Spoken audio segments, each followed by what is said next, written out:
Welcome to the Manders Mindset Podcast.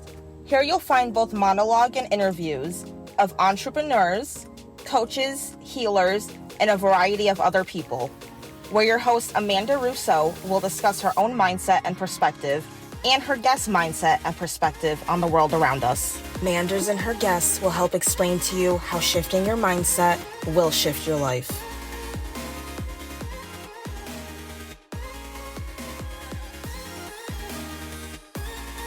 Hey guys, welcome back to Manders Mindset.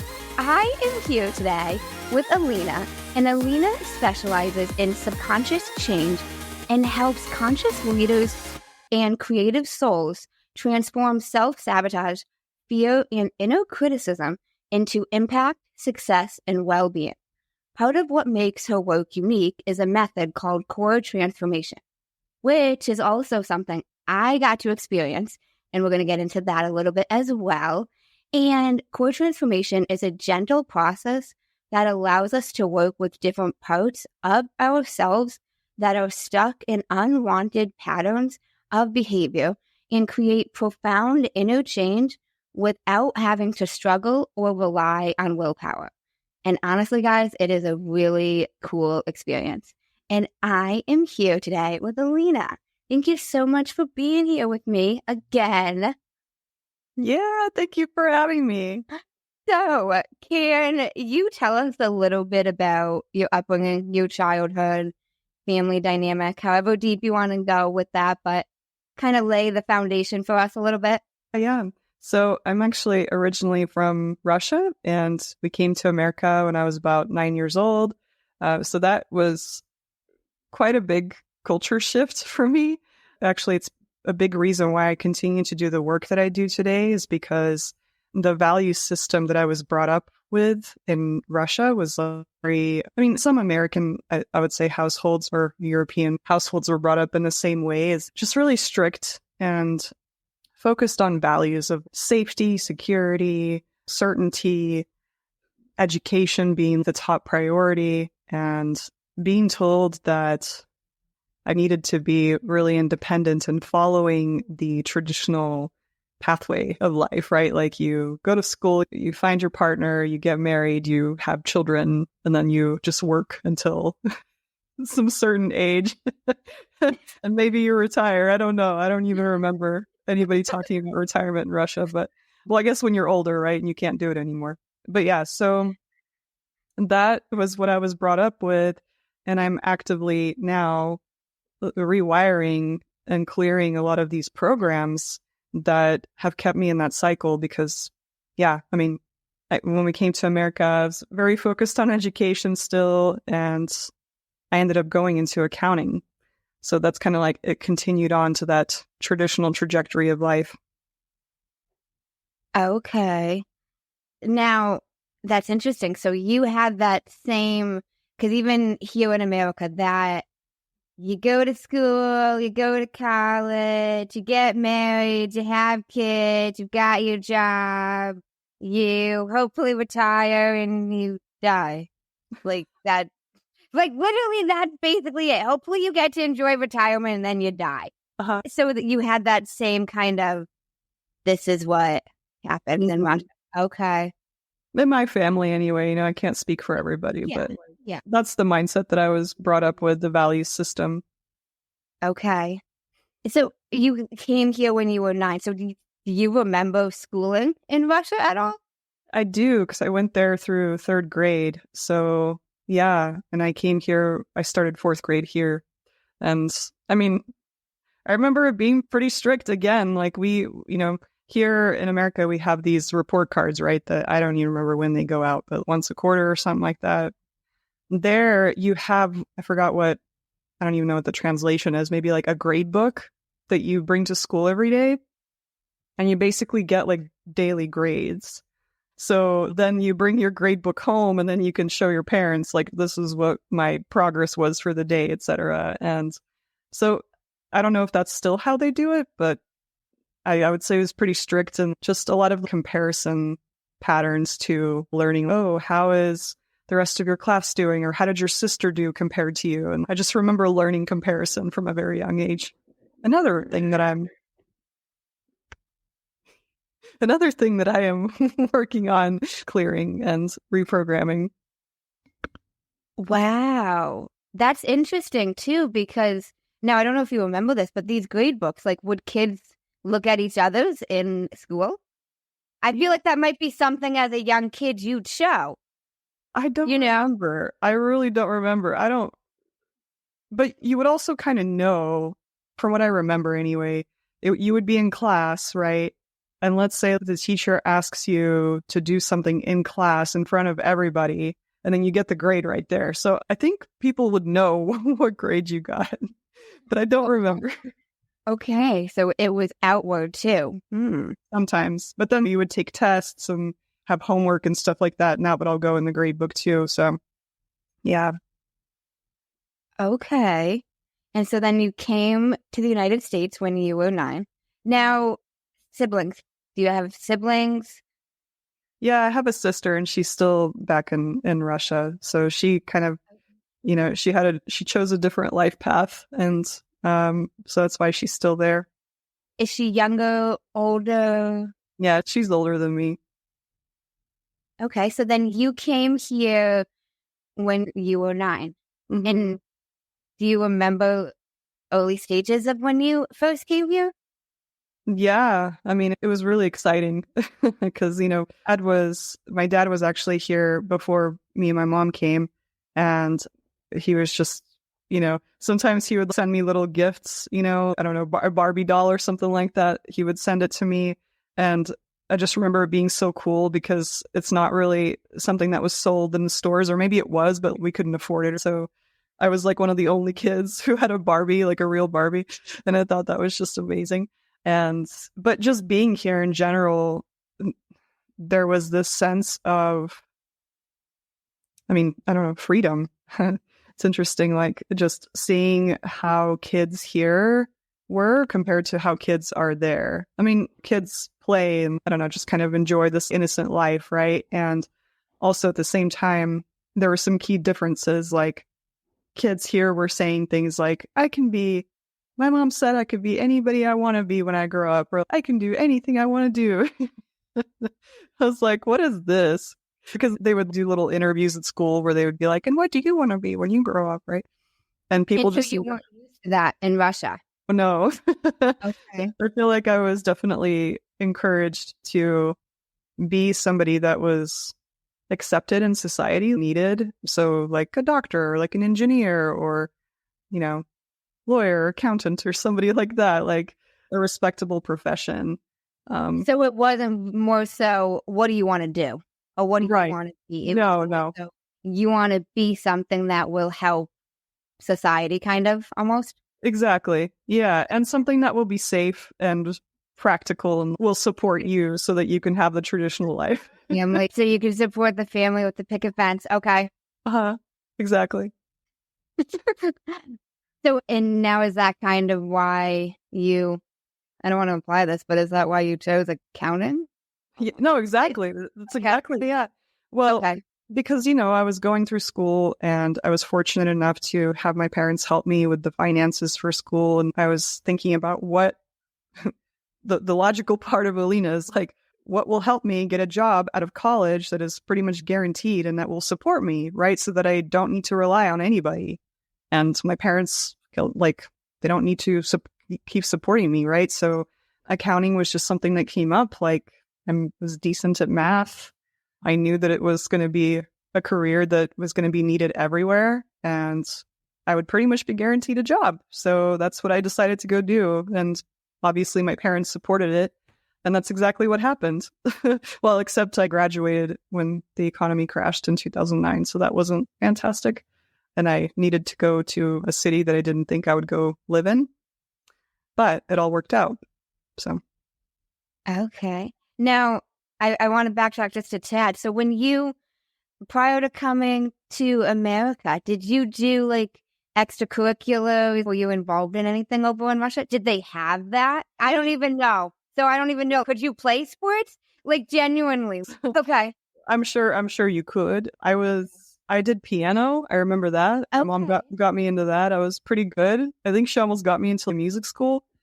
And all of that, like the memories are just very vague. I don't know about the sports situation. I'm sure there are, just like the schools here, but I think there's a lot more emphasis on them here. Yeah. There's a lot more emphasis on get good grades so that you can actually get hired and have money and not have to go to the military. Because that's another thing is I don't know what it's like for women, if it's the same rules, but pretty much I believe if you're not going to go to college, you basically are required to go to the military for some certain amount of time. So it's actually, it would behoove you to study and all that kind of stuff. Oh. Unless you have some kind of physical issue that could prevent you from serving, stuff like that. But I don't know exactly, but that's what I heard. So there's an additional benefit to studying hard and getting good grades and being at the top of your class. And you can also actually get free education there for university. I don't know if it's any good, but that also depends heavily on your grades. So there's just a big emphasis on studying. Mm-hmm. Okay, so you came here when you were 9, and now you loved the freedom. You loved being able to think about what you wanted to be. What I wanted to be, just in general, the attitude, the feelings were just a lot more laid back. Okay. I don't know. My parents, they actually brought over some textbooks because you can buy textbooks at the bookstores there. So they bought like 4th, 5th, and 6th grade math and like Russian and all this stuff, with the intention that I would go to American school and then come home and we would also do Russian school too. And that didn't last very long. Okay. Because I was like, I want to go play with the kids. I will say the education system there was significantly further ahead. So in 4th grade, I was probably at 6th or 7th grade math already. And just in some points, it was a lot more advanced there. But of course, like my English skills were really terrible because I didn't know any English except hello, goodbye, how are you type of thing. So I was also in ESL a lot studying English for a couple of years, but I picked it up pretty quickly because I think when you're a child, you're just able to sponge that up, you know? Okay. Now, I've obviously never had to learn English, but I've heard that it's one of the harder languages to learn. But you picked it up easily. Apparently. I don't know. I kind of have a brain that learns by memorization. So, like, I never actually learned to read notes, but I would just learn where my fingers would go on the keys, and that's how I would learn the song. Oh. So I wouldn't be looking at the sheet new help me. I would just remember where it goes. So it's the same thing with language too. Is if I can just memorize how it sounds, then I can just say it. And then eventually, once you start speaking, obviously, it's just a automatic habit, unconscious habit, right? But that's how I learned, is through repetition and just memorization. Wow. Okay. So you get to America, and how was schooling? And you middle school, high school, how were your schooling years from what you remember? Did you get involved in extracurriculars here? Clubs? Yeah. My mom tried to get me into some things before I kind of just was like, I don't want to do any of it. I did dance for a while. Like I did ballet, like classical ballet for a bit. I did, I don't know, you'd call it cheerleading or tumbling, I guess, type of thing, but not as part of a team in school or whatever, just because it was fun. And then I like injured my ankle. I like flipped over the wrong way and fractured my growth plate on my foot. And that's why mom was like, you should probably stop. Okay, fine. So, yeah, I didn't really do much after that. You know, you're talking to a girl who grew up in a little town in Texas. I say little, I mean, it's a good size, but to me it was little. I wanted to go explore so bad. I wanted to go live in another city. I wanted to get back to Colorado because that's where we originally arrived when we came to America. I was obsessed with getting to Denver. So I had a big goal to be like, how can I get out of school as fast as possible so I could leave and go do these things? And so I graduated high school early. You graduated high school? Oh, yeah. Because I was like, I wanted to speed up this process. So I basically skipped my senior year. I went to night school where you could basically just get on the computer and take a bunch of quizzes about whatever the topic is. I had 1.5 PE credits that I still needed because I did swimming for a year. I did crossword puzzles that were basketball and baseball themed. Okay. And that counted as PE credits? Yeah. Interesting. Okay. It was the easiest senior year ever. It was great. So Well, how old were you when you graduated high school? 17. I mean, not, Okay. yeah. Okay. It was only a year early. Okay. You got like a little scholarship, to go towards college, and that was nice. Okay. And then you went to college. Did you go to college for accounting? Yeah. I got my master's degree because in Texas, you needed to get a certain number of hours so that you could do the certified public accountant license. So I did the whole thing. So you're like, well, if you're going to go for accounting, might as well be a CPA. Okay. And where did you go to college? Texas Tech University in Lubbock. That's where I, was growing up after we were in Colorado for only a year, and then we moved to Texas, to Lubbock. And that's where my dad still is, and he's teaching there and stuff like that. So, yeah. Okay. Okay. So you went to Texas, and then now post school, did you become a CPA right away? Yeah, pretty much. I mean, up until I decided to go into business for myself, I was very much, up until I started my own business, I was very much like a linear life path, right? Just like my parents taught me when I was a child, is you do this, then you do that, then you do this. As soon as I got out of high school, I went into college right away, got my bachelor's done in business administration, got into the accounting program for the master's so that I could then start studying for the exam for the CPA license. And the way that they have the master's program set up is like you do an internship during the program, which counts for credits. And usually what happens is you go to this internship, and during the internship, you get a job offer so that when you are about to walk, you already have a job on the graduation stage, which is great, right? Except not in 2008 when the economy crashed. However, there was plenty of connections that allowed me to still get a job. I thought I was going to move to Dallas.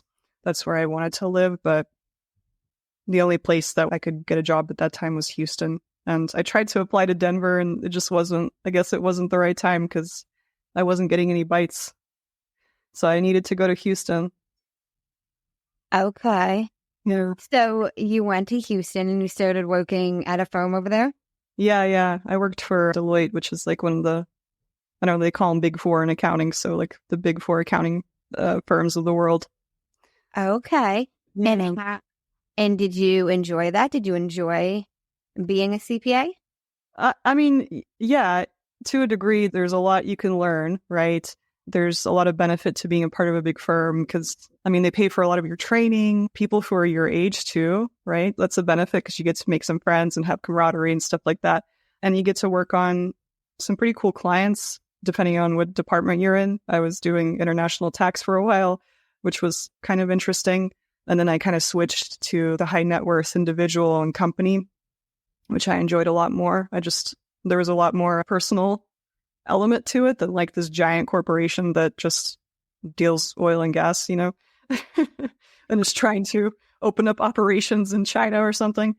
To me, the personal element has always been more interesting.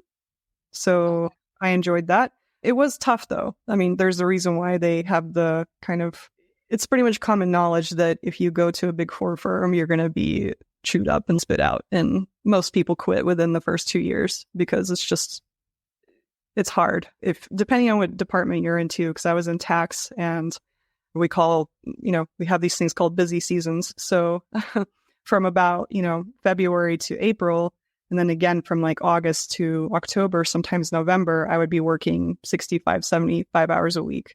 So I would basically live at the accounting firm, which we know when you're in your early 20s, a lot more resilience. So. Yep. Okay. Now, how long were you there for? Right. I switched from international to that high net worth individual department, and I was in Houston for a couple of years. And then we went to this like training facility. It's called Deloitte University, where they I don't know, they have continuing education there, like connection opportunities. And I sat at this table, giant table for lunch. There was nobody else there. And this woman comes and sits next to me, like randomly. And she's, hey, you know, where are you from? I'm like, oh, I'm from Houston. I was like, where are you from? She's, I'm from Denver. I'm like, oh. I'm like, I wanted to live in Denver for a long time. And she's, what department are you in? I'm like, PCS. She's, I'm PCS. I was like, oh. I was like, are you guys looking for people? And she's, yeah, just give me your resume and I'll get you to my manager and blah, blah, blah. And within a week, I had an offer to go to Denver. Where did you meet this woman? At the like their Deloitte University, like their little training facility. So basically that meeting over a weird lunch got me a trip to Denver. Okay, so you go to Denver. Yeah, so then I stayed 2 more years there and worked in that department. So that was a great leap, right? Being able to just transfer like that within the company I already was in. And then I had another manifestation thing happen because in Houston, actually, I was considering other jobs already. I think it was a happy hour, a company happy hour. This guy showed up to it that wasn't supposed to be there. He was like from a party next door. And he started asking me about my job. And he's like, do you enjoy your job? I was like, well, I'm kind of thinking about maybe switching. And he's like, you should have coffee with this guy I know who has his own firm in Houston. I'm like, okay. So I went and had coffee with that guy. And he like actually wanted to offer me a job. But then I was like, no, I think I want to go to Denver one day and I don't want to commit because it sounds like you're trying to build something long term. I'm just telling you this because when I went to Denver and I started working at that same firm I was working at, I got an email from my coffee guy from Houston like 2 years later. And he was like, are you still looking for a job? And I'm like, well, I'm in Denver now. And he's like, you should meet this guy I know that I met at a conference randomly. Here's his name. And I go and meet that guy and he's, oh, I'm actually looking for a person to help me run my firm. And he's explaining exactly what I've been like wanting to get into ever since college. Like I had this idea in my brain in college that I would want to work for a small firm where the person who's leading it could take me under their wing and teach me what they know. And then maybe I could take over the firm. And I don't know, just a much smaller, intimate environment, you know? And that just wasn't available when I was in college. The big firms were the ones that were kind of dominant. Anyway, so this guy's, yeah, here you go. Come talk to the people in my firm and see if you're a good fit. And then I had a job with him. And I basically got my dream job in accounting from that whole shuffle interaction. Now, this dream job, was this one in Houston or was it in Denver? No, in Denver. Okay. And so do you take this job, correct? Yeah. And how long were you at that job? About 4 years. So I was in accounting total for about 10 years doing a variety of tax stuff. And with that smaller firm that I took the job, he was a great entrepreneurial guy and really saw the value in his people. So he had a lot of different things that he was doing. He was building a payroll franchise. And so he was like, okay, I know that if I treat my people well, then they're going to basically take care of this firm, right? So he paid his people well, gave incentives, he like gave good value, or not value, benefits, right? Like was always kind of available to be like, what do you need? How are you doing? Not just at work, but personally. Very great, like human person, right? That's great. No, that's great. And I'm really grateful for him for just seeing the potential that I didn't know I had. I was just like, I'm just going to do taxes because it's all I've ever done, right? I was just the tax preparer behind the curtain. Give me a bunch of paperwork and I'll sort it out.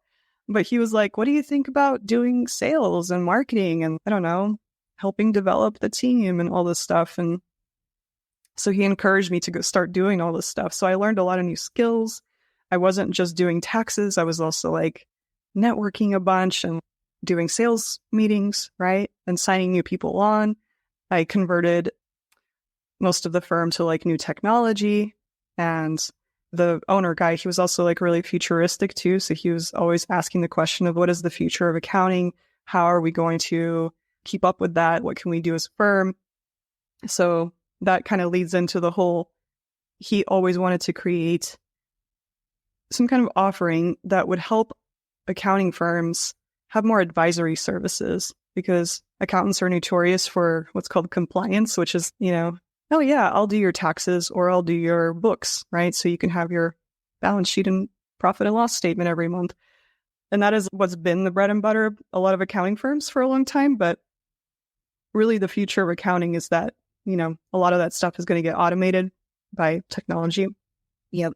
And really what's left is the relationship piece of the accountants who actually build relationships with their clients and are having conversations that go beyond, here's your piece of paper I filled out, right? Those are the firms that are going to survive.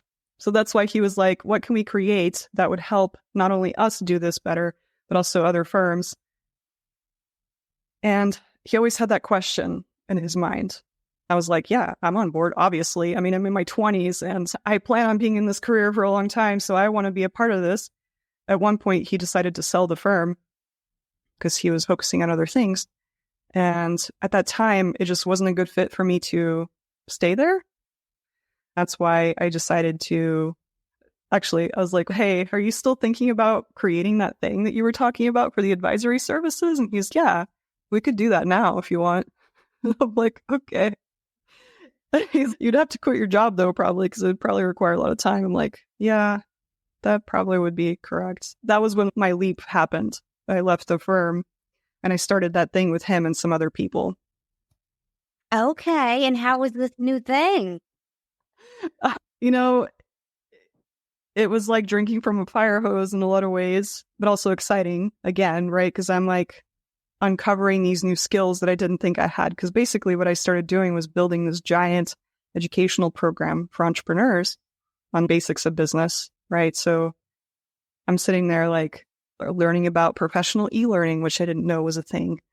I am creating graphics and animated videos and writing a bunch of content and recording my voice and putting together like learning about how people learn so that I can create this content in a way that's actually digestible and fun. And I don't know, there's a lot of interesting things about professional e-learning I didn't know existed. Like there's these programs where you can build little games and stuff, which I spent a lot of time doing. But I got a lot of positive feedback from folks who were really interested in this initiative. And so we got some good seed funding and stuff like that. And it was fun to go to conferences and talk about this with people. So it was just a lot. But I was working a ton because, as you know, when you have your own business, you can just kind of work all the time. And that was 2018. So not COVID yet, but like I was spending a lot of time just like on the computer trying to put this program together and went through burnout. There was just a lot that happened. I think, like now that I think about it, it seems like a really big initiation into this world of entrepreneurship, right? Because I got to learn what it was like to go from earning a pretty great salary, right, to earning nothing for a long time until we got the seed funding. And then the amounts that I did get paid were like minimal, but kept my lights on basically. So many lessons with learning how to deal with that big money change and just the big change of, hey, you used to do this thing, this career that you spent so much time and energy developing, right?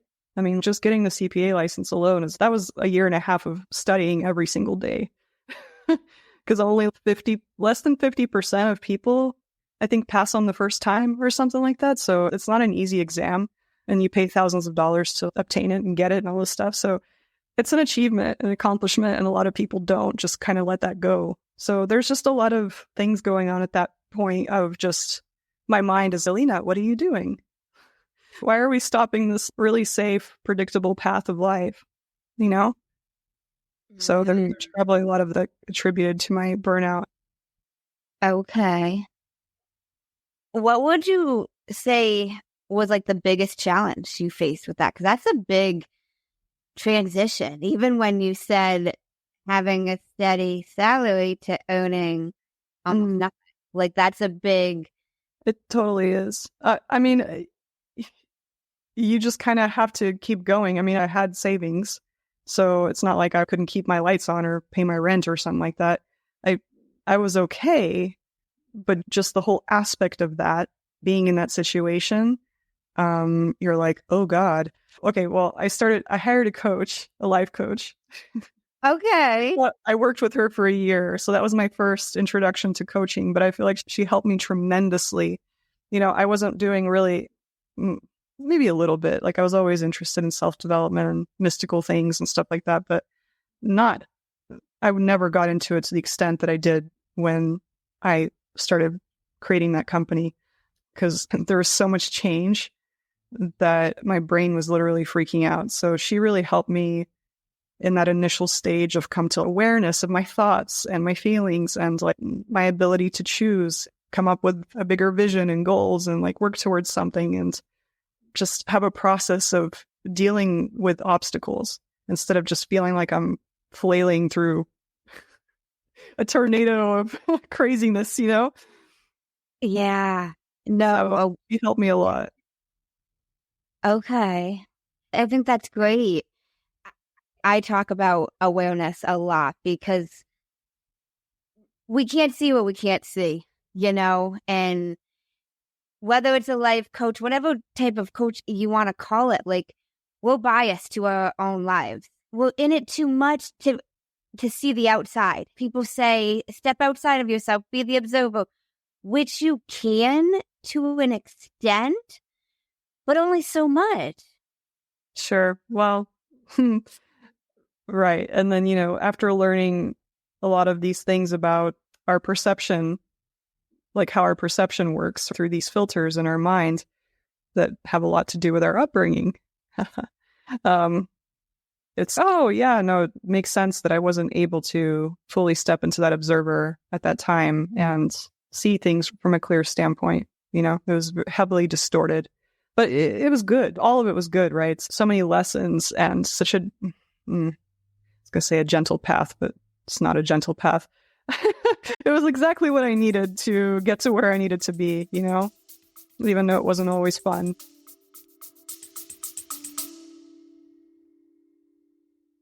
Thank you for listening so far.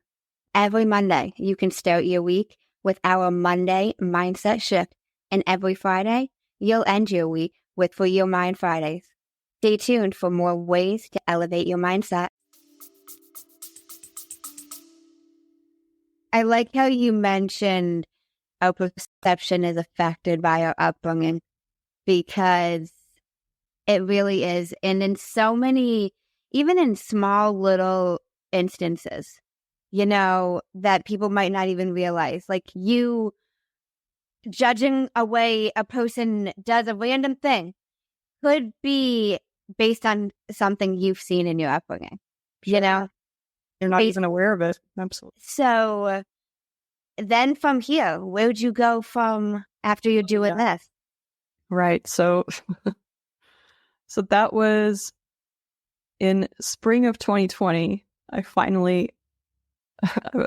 was determined to finish that program that I started creating, right? And finally did it. Okay. Finished it. And at that point, I was like, do I want to keep going with this business or not? I basically decided that it was time to move on. And it was already, it was a crazy year already, right? Because COVID started just then. So we were already on lockdown. I was like, okay, I'm going to tell them that I'm not going to stay with the company. I did that. And then I was thinking, do I really want to go back to accounting? I mean, that was such a wild ride. I learned so many new skills. I surprised myself. Like, I actually am pretty good at creating stuff and writing and doing marketing things. And I basically built a comprehensive program for entrepreneurship, like just now. At that time, I had already become aware of the online coaching world as well, which I didn't know existed. I'm like, oh, there's actually businesses on the internet where people are coaching others and making money, right? So, and of course, the people who first caught me were the people who buy all the ad space, right? So like Marie Forleo and James Woodmore and all these people that are super guru, 7-10 figure owners, whatever, right?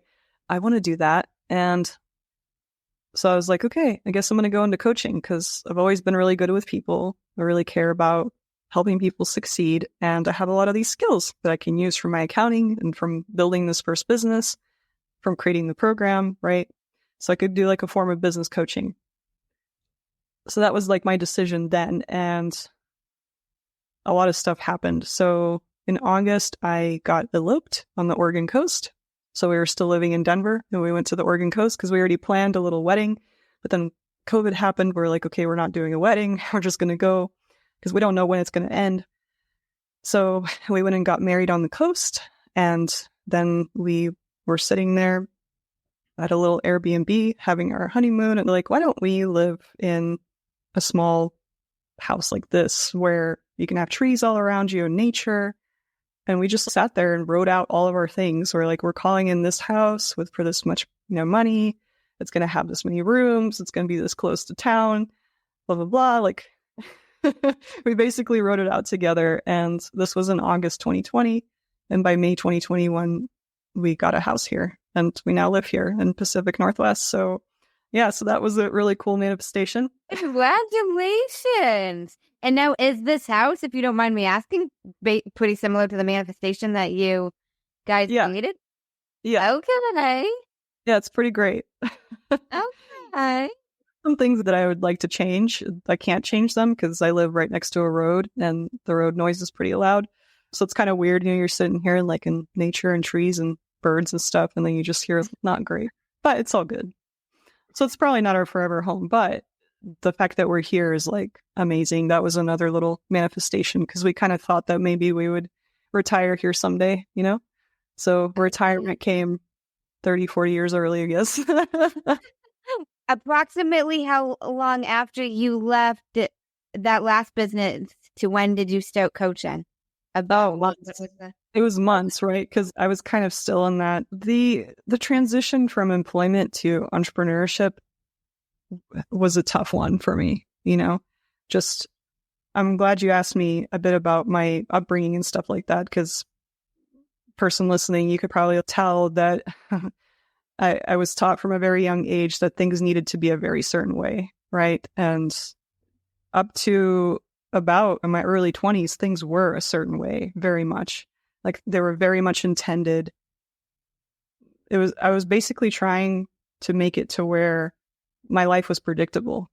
If you ask me in my early 20s, where am I going to be in 5-10 years? I could probably tell you with certainty. Like I'm going to be at this firm, doing this thing, traveling, maybe living in this town, but I was very determined and all of my manifestation always worked out somehow, right? Now, if you ask me where I'm going to be in 5 to 10 years, I can't tell you. And part of what I'm rewiring is the part of me that's freaking out about that, right? Because there's a part of me still from my past that's trying to get back to that consistency and let's be 100% sure, even though that's not even possible. I can't even guarantee tomorrow. Something could happen and boom, that's it. So my illusion of control was not, little did I know, was not actually real, but that's okay. That's part of the lesson. Okay. And so you started your own business a couple months later. Oh, right. Yeah, so that's what I was trying to say is I wouldn't let myself rest either because it's okay. That's done. Okay, now I got to start this. And of course, all people on the internet are saying like, oh, you can just make all your money in 90 days. You just need to have the right formula. And I invested in a lot of the got to have the right formula people, right? Because, it makes sense. If they have a playbook, then I want the playbook because I'm a person who plays by the rules. Unfortunately, there are no rules, but that's what the playbook says. But you got to pay, $5-10 to obtain that. Anyway, regardless, I enrolled in life coach school because I wanted to make sure that I had the proper skills to actually help people. That was very helpful. And, in life coach school or in any kind of certifications, they usually encourage you to work on your own stuff, right? What do you want to change in your life? Your first client is usually you, right? So it was very helpful. I already worked with a coach for a year, so I feel like I got a head start on a lot of that stuff. When it came down to helping me with a lot of these reoccurring challenges that I was having mindset-wise, there got to a point where traditional coaching was just not helping me anymore because I was so aware of what my problems were that it got to the point where it was like, well, that doesn't serve you. Yeah, I know. Okay, so you can choose to change it. And I'm like, yeah, I know I can choose to. Okay, so why don't you just do it? And I'm like, I don't know why, but I can't let it go. I've done the meditation. I've done whatever you wanted me to do, and it's still there. I don't know. I'm highly critical of myself. I still compare myself to people. I still have all of these patterns that are really hard to just let go. I'm still freaking out about money and how I'm not making it as fast as I wanted to, because my brain was like desperately trying to cling back to my old life, And that's when I was like, there has to be something else out there that can help me. And that's when I found hypnosis, right? And working with the subconscious, because it made perfect sense. It's, well, okay, when we're growing up, what happens is our brain, we have a certain brain wave that's happening, which is usually like the theta brainwave state. And that's the same state that your brain goes into when you're in hypnosis. So when you're in theta brainwave, you're a lot more suggestible. So, and children are automatically in that brainwave state. So it makes sense that when you're a child, you just kind of soak everything up. And also when you're a child, you don't have the ability to reason until a certain age. So when something happens, you usually make it mean something about you, right? You're not like, oh, that person had a bad day and they kind of project it on me, right? You just say, oh, that person yelled at me. That means that I'm bad or I'm not good enough or something like that. And so that's, I think, how a lot of these narratives get created, or beliefs, right? So I was kind of telling you that I was taught to compare myself a lot, my grades, right? And I was taught that I needed to be a certain way and to do a certain thing in society. So those were my subconscious programs that were like the foundation of how I needed to live my life in order to be okay, in order to be worthy, in order to be seen as a worthwhile human. And that might seem extreme, but that's how it actually was in my mind. So yeah. So I was like, oh, yeah, it makes sense. If you want to change these subconscious programs, got to work with subconscious methods. So how did the hypnosis start working for you? Was it successful? Yeah, I mean, again, right? So just another layer of learning all of the stuff. Oh my God, it makes sense that up to age 7, 8 is when a lot of these programs get formed. Oh, where was I in those years? Russia. I'm like, that makes sense. And then, yeah, I began to use them and began to see results that I had never seen with some of these patterns that were really sticky.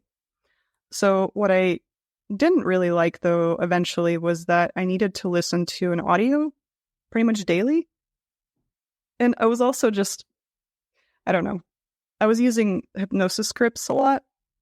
And I was writing my own hypnosis scripts where I would be like working with my clients and creating custom ones for them, which was really cool. And they really enjoyed it. However, it would take me an 1.5-hour session with a client where I would get the information I needed to write the script, right?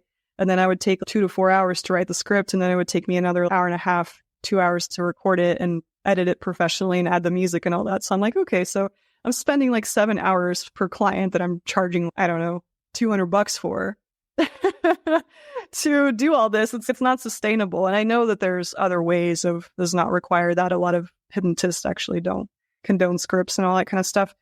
I use other methods, but like I knew that I wanted to do something different that didn't require me to do all that. Mm-hmm. So I started looking for other solutions. And again, I came across this company called Andreas NLP.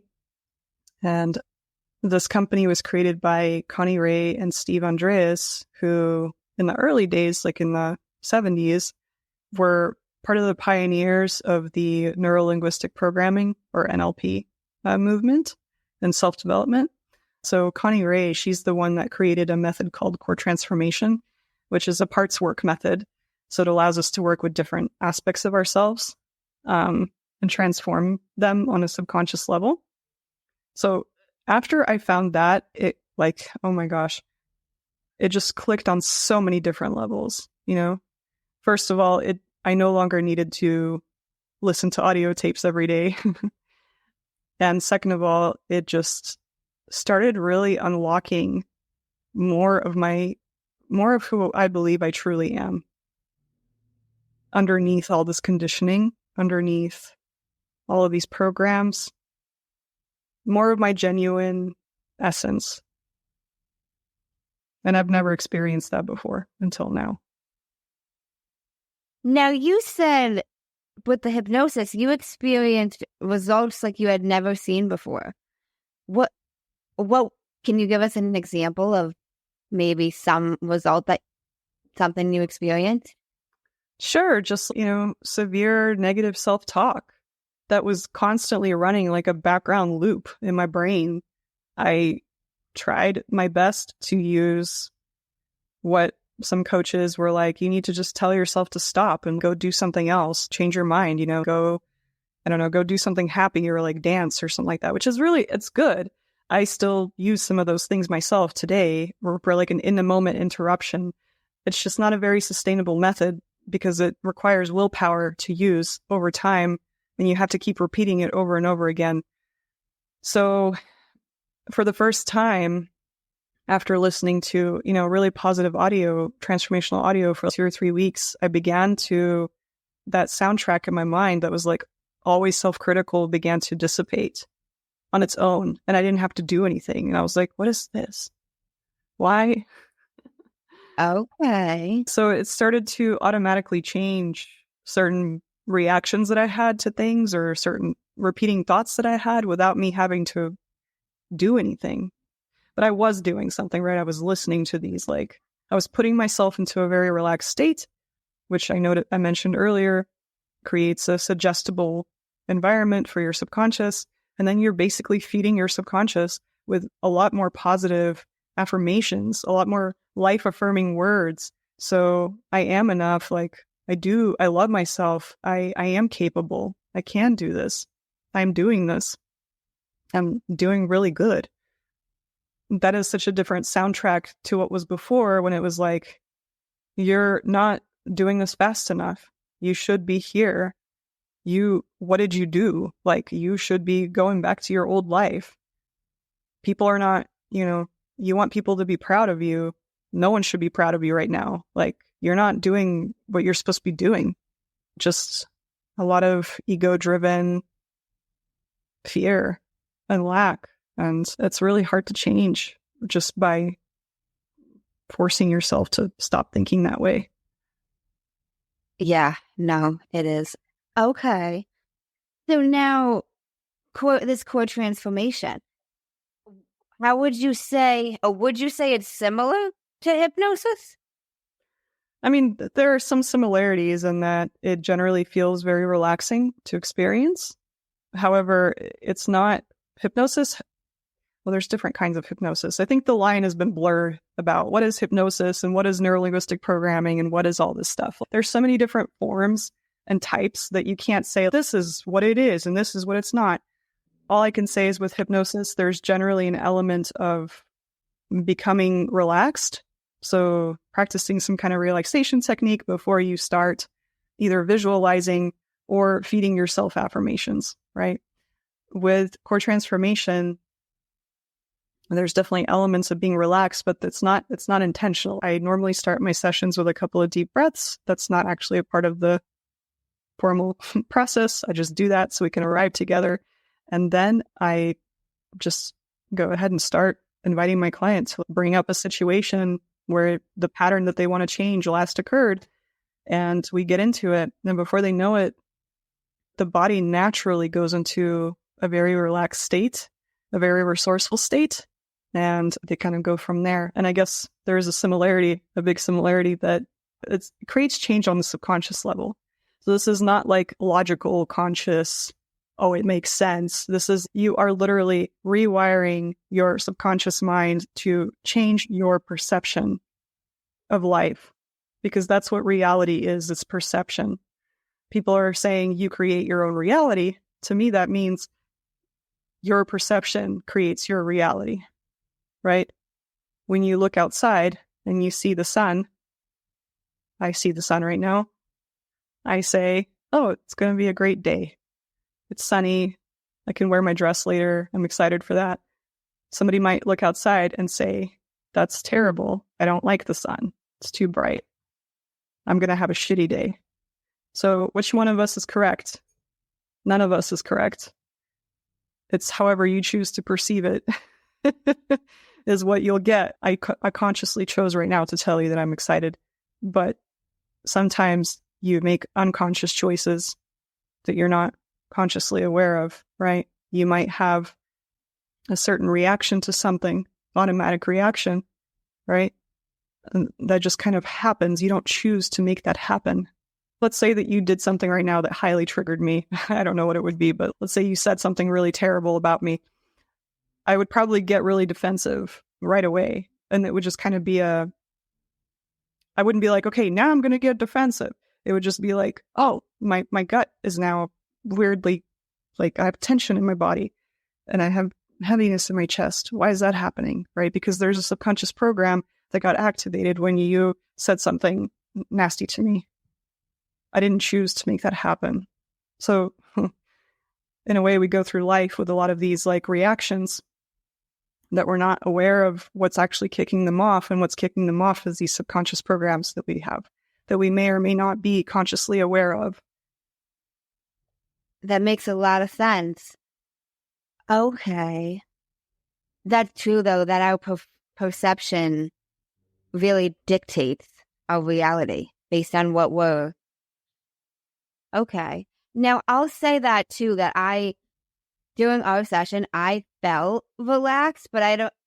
Like, you didn't guide me through a meditation. You didn't...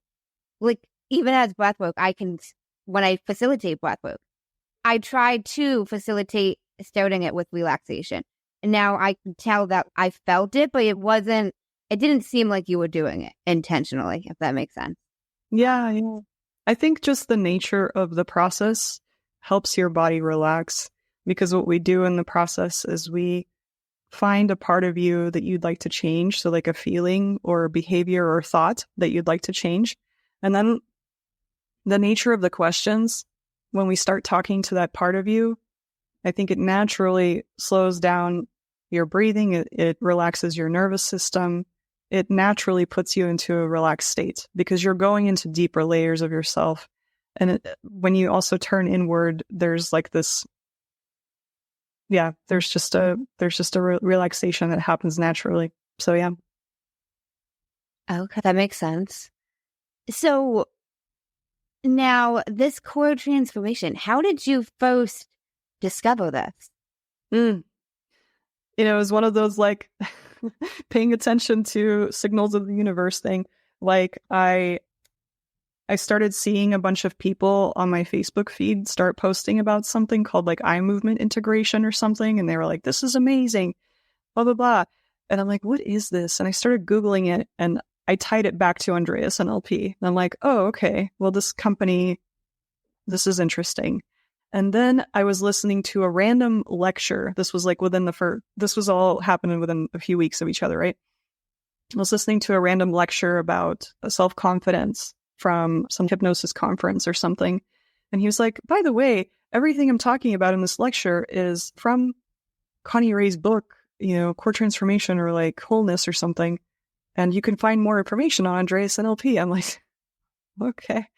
So it pointed me back to that website again. And then I went on the website finally and I reached out to them and I was like, this is what I want to do. I'm a transformational coach. I want to have better results with my clients. I'm currently doing hypnosis and coaching. And they wrote back and they were like, yeah, core transformation would be a really great place to start exploring your journey. So I signed on to their foundation course for the core transformation method. I started going through it and I was like, wait a minute, this sounds really familiar.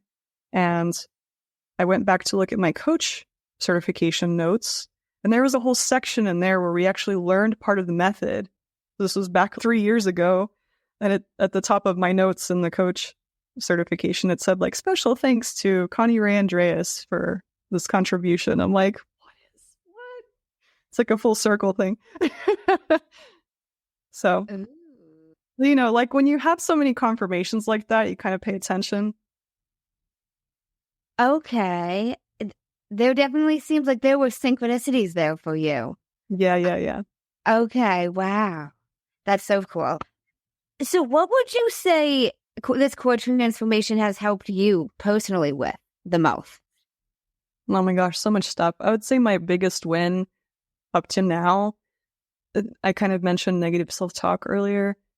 Part of my negative self-talk was just this constant feeling of it's like constant self-doubt and not feeling good enough. I would freak out so much before all of my client calls. I'd be okay, I'd show up effectively and help them and stuff. But beforehand, I would always be in this nervousness and what if they don't like me, or what if I say something bad, or what if I don't get it right, or what if they can't have results. And I think it came from a place of really wanting to succeed, because so much of my life I was successful with living that traditional life. And it was part of my brain trying to go back to that. Let's be successful again. Let's be good. Let's have society like you and accept you. Let the grade book be full of A's, right? So I think that's where it came from. But it was a very persistent thing. And that is one pattern that I had been working on for, I would say, a long time with hypnosis, and it helped to a degree, but it was still there. And then when I started working on it with core transformation and started approaching various aspects of it, it really helped. And most recently, I actually was able to see the results of it in action, because I was having a discovery call with somebody and they were straight up like, they said things that used to send me into panic. Something about you. I'm sure you're a great person, but I'm concerned that you haven't been doing this for very long, and I don't know if this is going to work for me. Because they were coming from a place of just being burned by a bunch of coaches, and they were nervous to make the investment, right? Because they're like, oh, I don't know if this is going to work, and I want you to guarantee things, and I want you to blah, blah, blah. And I'm like, I can't guarantee anything. If someone's guaranteeing you things, they should probably be wary of that. Like, I noticed myself approaching that question instead of fear and panic, which used to happen automatically. I was like, oh, yeah, compassion. Like, I get it. I also had been burned. I know what you're experiencing. And yeah, you're right. I'm not a coach that has decades of experience yet, but I will tell you, I am confident in what I do. I have done hundreds of sessions on myself and hundreds of sessions on clients. I'm at the top of my class in my trainings. I'm also a mentor for this method in the trainings. So I'm confident that this method works and that I am an effective guide. And just saying that from a place of not being rehearsed and no fear or panic is I got off that phone call and I was like, oh my God, it's the transformation, it's happened. Which is a great convincer for me, right, of the effectiveness of my work. I was like, oh, these things that have been so hard to change have finally begun to significantly shift, So that is one big aspect that it's helped me with. And then I just kind of use it for, everything. I had a diet thing that I needed to do earlier this year. My doctor suggested that I go dairy, gluten, and oat and beef free for months. I was fine in the office, and then I went home and I freaked out. I was like, no. There was parts of me that were like, you're going to lose all your freedom and life is never going to be good again. And it was very dramatic. But I get it. I've never done something like that before, and it was hard. And I worked on these parts of myself that were freaking out, that were really concerned with my ability to choose and my freedom and stuff like that. And because I was noticing behaviors that I didn't like, my husband would be sitting there eating a cheese sandwich or something. And I'd be like, oh, well, must be nice. You get to do these things and I don't get to do that. I'm sitting there being all bitter and bitchy and stuff. And I'm noticing myself talking like that. And I'm like, I don't want to be that person, Yep. So anyway, I worked on these parts of myself and I noticed significant shifts in my just reaction to the whole thing. No, this is a choice. It's for my health and well-being, and I'm okay. You can eat your cheese sandwich and then it doesn't have to affect my internal, well-being. How can the external circumstances not dictate your internal state? But just, as a human being, I think that's why we're here, right? Is to experience a lot of these external things so we can learn lessons. And I think the lesson is different for everybody, but how can you flow through life? What do you need to learn through these experiences? For me, it's how do I create internal peace, regardless of what's happening out there? So all of these disruptions in my life that happened in the last 4 years of like, how do you deal with your financial situation completely being flipped on its head? How do you deal with knowing exactly what you're going to be doing, thinking you're going to know anyway, in the next 5 years, and then not knowing? How do you deal with having a decade-long career where you thought you were at the top and you knew all these things to being a complete beginner again? How do you deal with, how do you keep a sound emotional state while all this is happening? Because I guess you could say I chose to do all those things, right? I chose to go into the entrepreneurship path. I could have just gone to go get a job in the accounting firm. Sometimes it doesn't seem like you get to choose, right? Like sometimes something happens with your partner of a long time. Sometimes something happens really shitty with your financial situation that you don't think you had the power to control. Sometimes you have something health-wise that happens, or something in your family or your friend circle that affects your life profoundly. And like, how do we have these things happen and still be in a state of okayness? Let's not even say like joy or like bliss or ecstasy, but like okayness, and not go into a deep, dark hole or spiral into depression or anxiety or fear or hopelessness, especially with the way that the world is now. Yeah, I like the word you used there, okayness.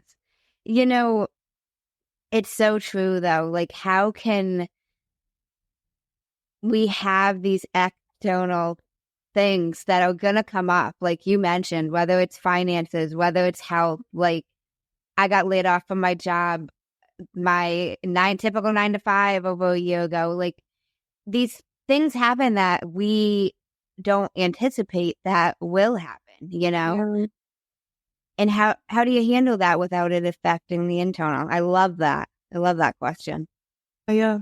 Well, and I shouldn't say not affect at all, because I think it's normal for us to have reactions to things, and especially traumatic reactions or situations. But like, how can we not let it drag on for months and years and stuff like that, right? I think it's totally normal to be disappointed or scared or anxious or stressed or whatever. And is it a constant way of being for you, or is it just something that's temporary?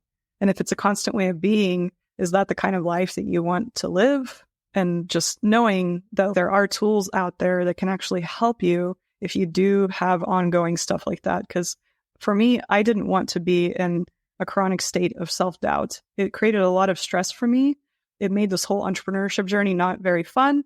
It made me snark at people who were like, it's fun, just you got to stay resilient and find the fun in things. And it's, no, I'm not having any fun. I'm not making any money.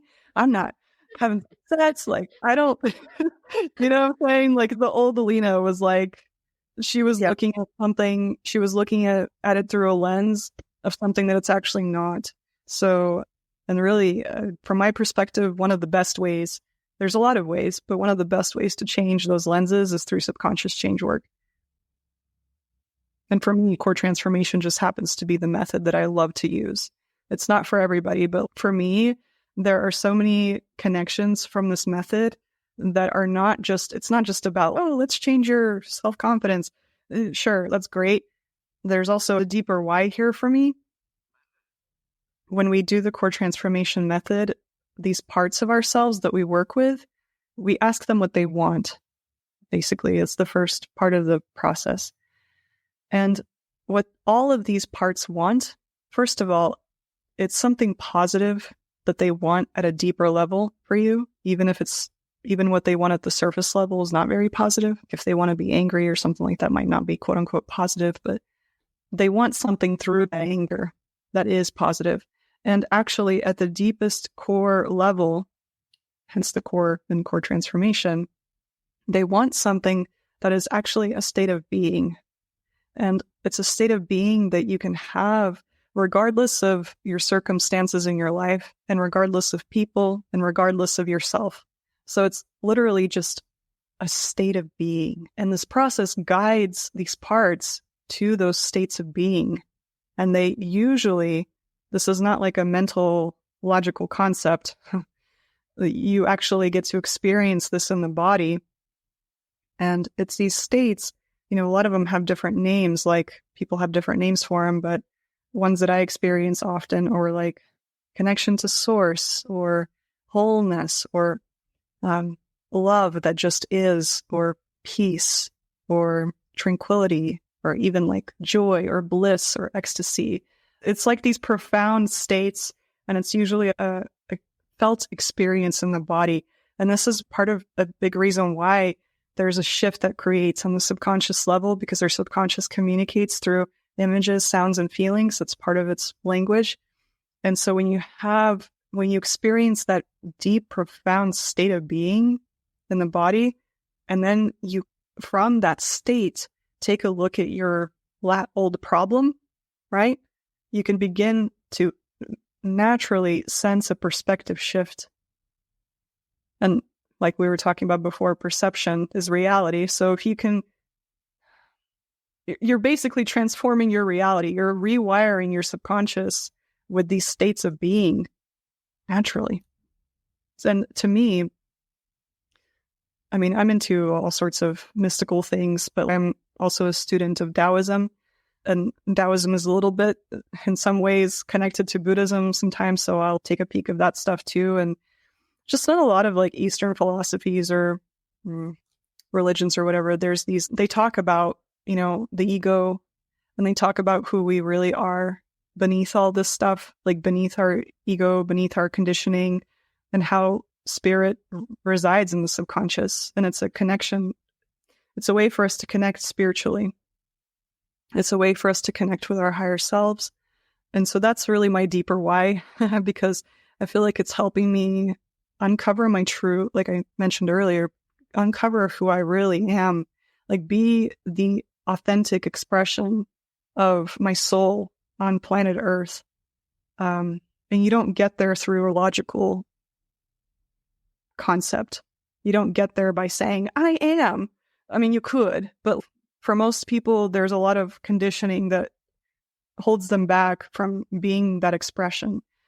And I also believe that more people, I wish more people were in their full expression, because there's currently a lot of ways of doing things, like ways of doing business, ways of running our economies that are destroying the planet, and they're harming human beings, they're harming living beings.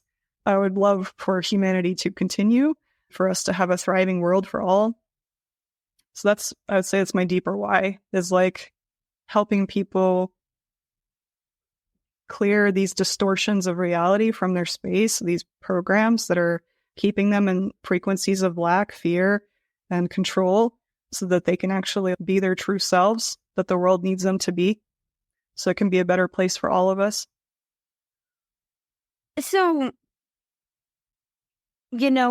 I think even when you mentioned about all the I ams, it kind of ties back into the willpower, because even with I am, you got to have the willpower to be saying that. Right. In the moment, if you really don't believe it, what's going to make you just start saying those affirmations in the mirror? You're just not going to do it. You will, but it won't be lasting.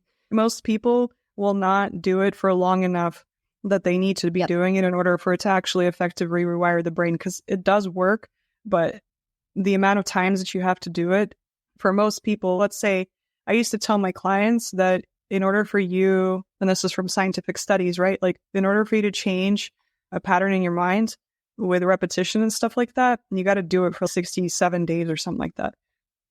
On average, there's different people. They're like 21 days, 30 days, whatever, but anywhere between 20 and 90 days. So this is for methods that require willpower. hypnosis is not really willpower. I mean, you just kind of sit there and listen. But and I think it works really well for some people. Like people who are more suggestible maybe work better with hypnosis. So it just depends on who it is. That's why I'm like, everything is included. It's not that I'm poo-pooing on hypnosis. It's just that I found a method that works better for me, that works more effectively and faster. And I personally did not enjoy continuing to listen to audios. Some people love it. Some people are like, I love having something positive to listen to every day. Great. Now, I want to backtrack a tad because you had mentioned, and I noticed we did this in my session, but you asking, like, what does the part want? What is doing that help with the most? Like asking what it wants. Right, because the whole principle of this process is that we have all these behaviors and feelings and thoughts for a reason, right? So because all these different parts of us that want to do that behavior, they're trying to fulfill a need or a desire, right? They're not just doing it because. And usually the reason why I say that all of our parts have a positive purpose is because a lot of them were formed in our formative years in our childhood. And a lot of them exist for reasons of protection and for you to be a part of something, to belong, to be loved, to be cared for, to be in peace, to be safe, right? So that's why a lot of these behaviors are happening. And actually, when you start to look at the world like that, it helped me have a lot more compassion for people.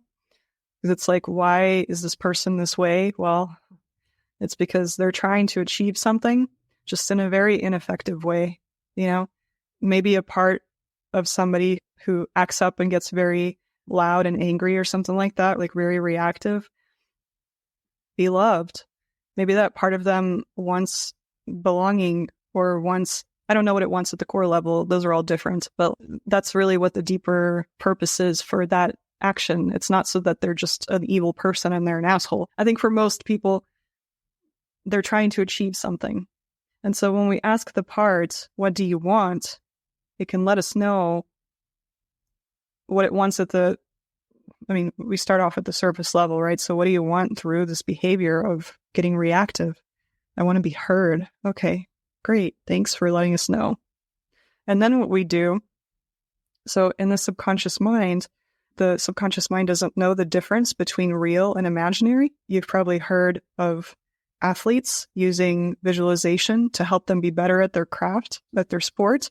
So they might envision, I don't know, just imagine themselves like throwing three free throws or swimming faster or their muscles working a certain way. And lo and behold, this actually helps them in real life.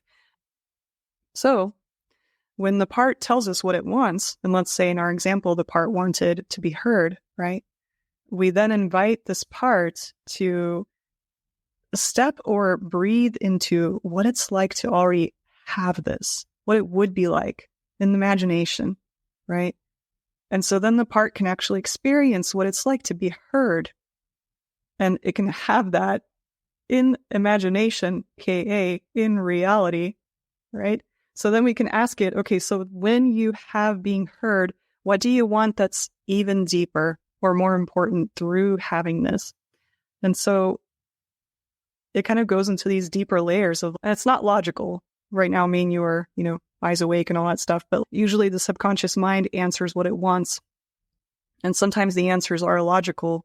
You might say, oh, through being heard, I want to belong, or I want to be safe.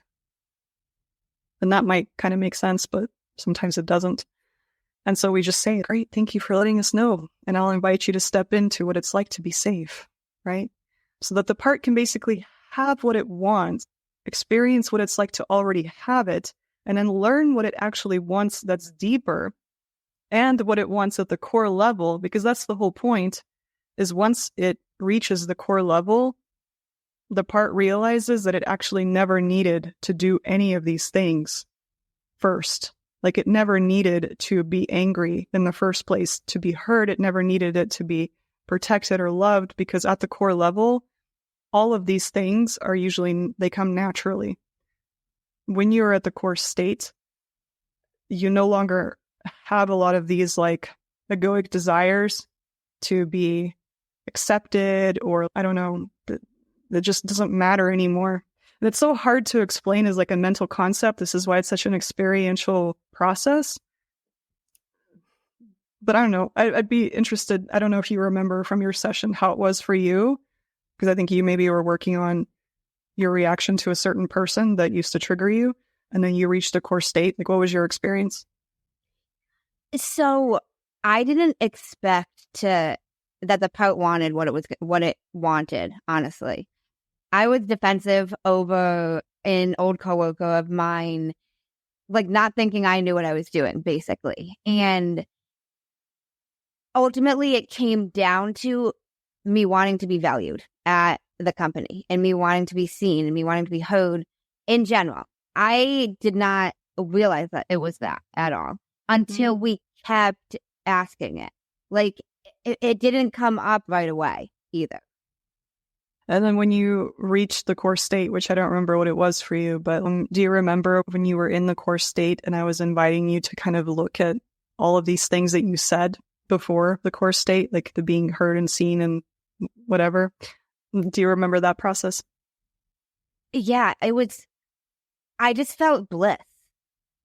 Like, most simply put, not agitated, which is really what I felt previously. Thinking about the environment, the interaction, I would get this agitated type feeling in my body, but I felt such a chill, like ease almost, In the process, you can have that perception shift of, oh, actually, there's no need to be reactive here, and I can relax around this person because this person does not dictate my internal state, because I have the ability to step into this really resourceful way of being just by thinking about it, right? Or remembering how it was for me to experience it in the session.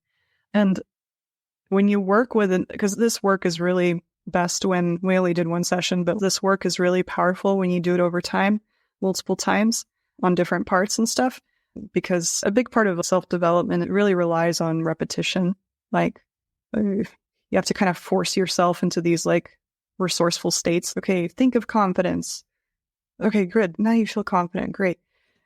But like for this, if you work with enough parts, you notice an ongoing change in how you are in the world. It's hard to explain. I'm just, I think I was always a pretty chill person, but I feel like I'm even more chill now. It's so much easier for me to be in compassion instead of reactivity. It's so much easier for me to be in presence, to get into states of relaxation. I'm just a different person. This ongoing unease that I had in the past about, I don't know, my current situation of the business that I'm building and like how it's going and all this stuff, right? Because in the past, there just used to be a lot of self-criticism, and that would just cause an automatic, ongoing sense of unease. It was like my body was always tight. Like, you can't relax until you succeed. Do you know how long it takes to build a successful business?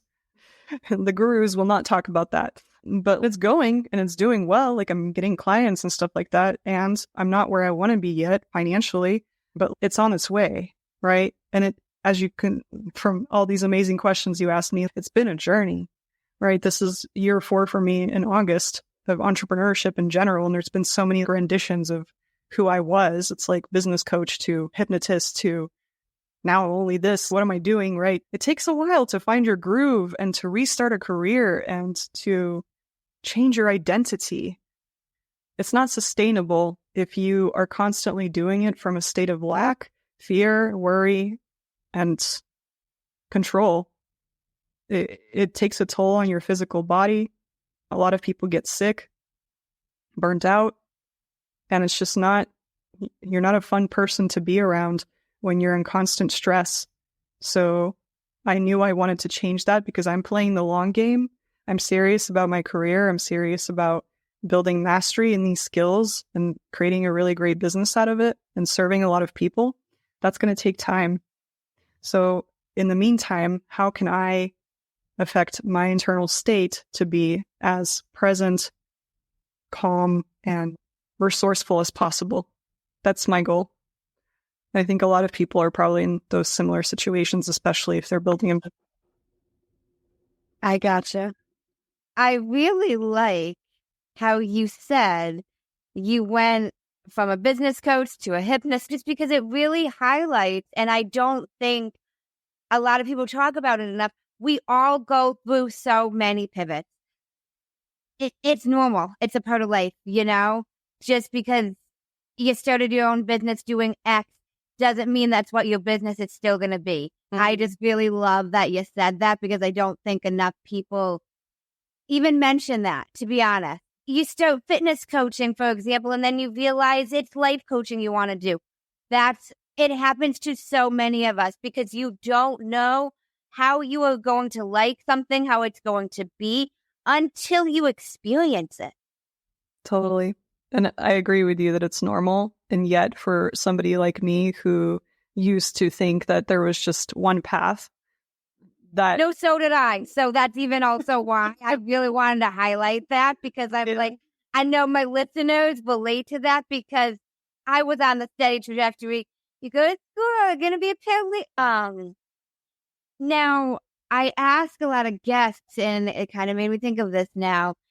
Have you had a moment? A lot of people have had a few, but would you say you've had a big aha moment in your life when you realized something big, something different about the world that shaped your reality?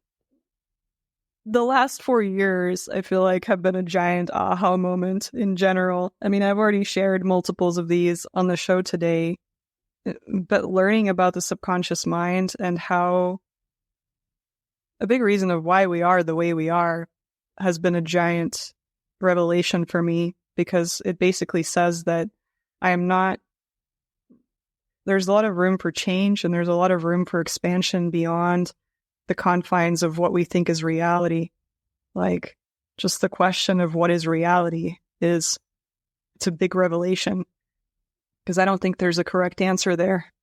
And once you start diving into these rabbit holes of uncovering some of these layers of conditioning, I mean, there's a lot there to discover, and a lot of ahas that come just from that, of, oh, hey, that's not actually how the world really is. And everything that I thought needed to be a certain way actually doesn't. And what else is possible? And so that's a big question. That's true. That's true. What else is possible? I love that. Now, do you have a favorite thing or experience that has happened with any of your clients throughout a core transformation, either session or journey with you? I'm just curious. Yeah, well, I have a client who I've been working with for quite a while, actually, and it's just been really cool to see his progression in general. He is somebody who really values stripping a lot of these layers and discovering new aspects of himself. He just made a decision that is really going to change his life.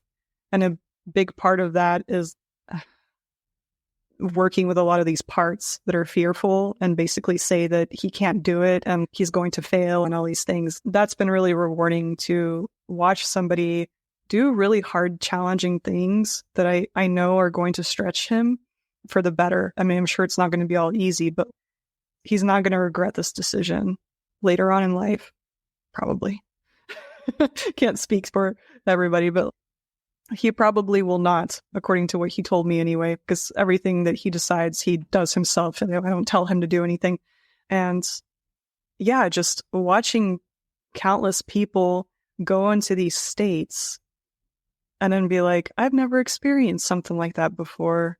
I never thought about it that way before. Or there's a portion of the process where I tell people that they can either nod or just give me a short verbal answer, because sometimes it's just easier to stay inside. And I usually nod because I don't have the words to describe what I'm experiencing. But I enjoy the people who choose to give me verbal answers, because it's almost like I get to sit there and experience sages. It's all my clients become sages, and they have all this incredible wisdom that comes out when they are experiencing these core states of being. just the most amazing stuff like comes out of their mouth. I'm like, I never thought about it that way too. That's cool. I don't reply like that. I'm silent, but it's cool to hear people's revelations about reality and their perceptions of life. And yeah, so it's a constant aha for me. That's awesome. I love that. And I love that story about your client you've worked with for a while, because, I mean, you mentioned this decision he made. It's not going to be easy, but that made me think of even the entrepreneurship journey. It's not easy, but like in the grand scheme of it, he'll be grateful. And this helped him be able to take that leap. Yeah. Yeah. It's awesome. I love that. I love that. So have you heard of a man named Jay Shetty? Yes. Big fan. So he's got a podcast called On Purpose, and he ends most of his episodes with 2 segments, and I stole them. So I asked them on my podcast. The first segment is called The Many Sides to Us. There's 5 questions, and they need to be answered in 1 word each. Ooh. One. What is 1 word someone who was meeting you for the first time would use to describe you? Chill. Number 2, what is 1 word that someone who knows you extremely well would use to describe you? Caring. Number 3, what is 1 word you'd use to describe yourself? Number 4, what is 1 word that if someone didn't like you or agree with your mindset would use to describe you? Crazy. I don't know. Number 5, what is 1 word you're embodying right now? Present. Okay. Then the second segment is the final 5, and these can be answered in a sentence. What is the best advice you've heard or received? Maybe one of the best pieces of advice came from my spiritual mentor, that she was sharing with me, how there's 2 different ways of looking at things. There's like the micro view. So what is happening right in front of you, like right now, right? Me and you are having this conversation on StreamYard, whatever. And there's a macro view, which is the expanded, larger view, which neither of us is actually fully aware of what's truly happening. So this conversation here, I mean, I've been enjoying it. My perception of it is right. And me and you have no idea the impact that this is actually creating in the world. So we don't know who's going to listen to this. We don't know how it's going to impact their life. And me and you are actually in a certain energetic frequency right now too. And we don't know how that is affecting the planet fully. So just whenever you have any kind of situation, really, it's always helpful to remember that it's usually not whatever you think it is, because you have no idea what the full ramification of whatever your experience is, right?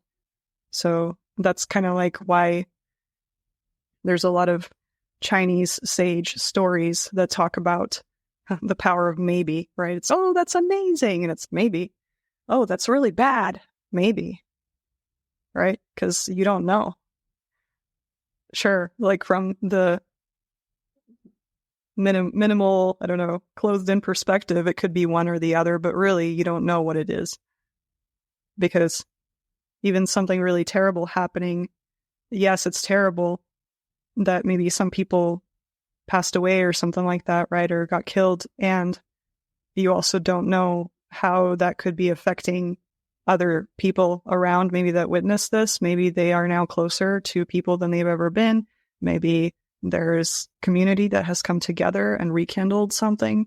Maybe there is a frequency of love that got awakened that was never there before. We don't really know. So it's really hard to label things as good or bad, or right or wrong, or, polarities. Okay. I like that. Okay. Number 2, what is the worst advice you've heard or received? that there is a certain way of doing things, or that, or that it's good or bad or right or wrong, probably, because it keeps people in limited mindsets, right? That there is just one way or one specific box that you have to shove yourself into. No, I completely agree. That is honestly something I try to emphasize so much so on the podcast about everything. Anything you want to do in life, there is 5,000 ways to do it. You want to get a six-pack? You can get a six-pack a different way than Joe Schmo down the street got his six-pack. You want to become an entrepreneur? You can do it a different way than Joe Schmo down the street. There are 1,000 ways to do every and anything you want to do. Completely agree. Number 3, what is something that you used to value that you no longer value? Oh my gosh. Well, did you listen to the podcast? Because I feel like we just talked about all that. You know, in summary, I used to really value a predictable way of life. I used to really value what I thought I had control over, having a certain amount of finances coming in a consistent way or something like that. And I would usually make decisions based on that. Is it going to be consistent? Is it going to be predictable? So that was a big part of my value system. So safety and predictability was a big part of my value system. And while it still is to a degree, I mean, I am a human being. I much value growth, spiritual growth, expansion, and learning and service that goes beyond. If you could describe what you would want your legacy to be as if someone was reading it, what would you want it to say? She had the courage and ability to step into who she truly is, and therefore helped other people do the same.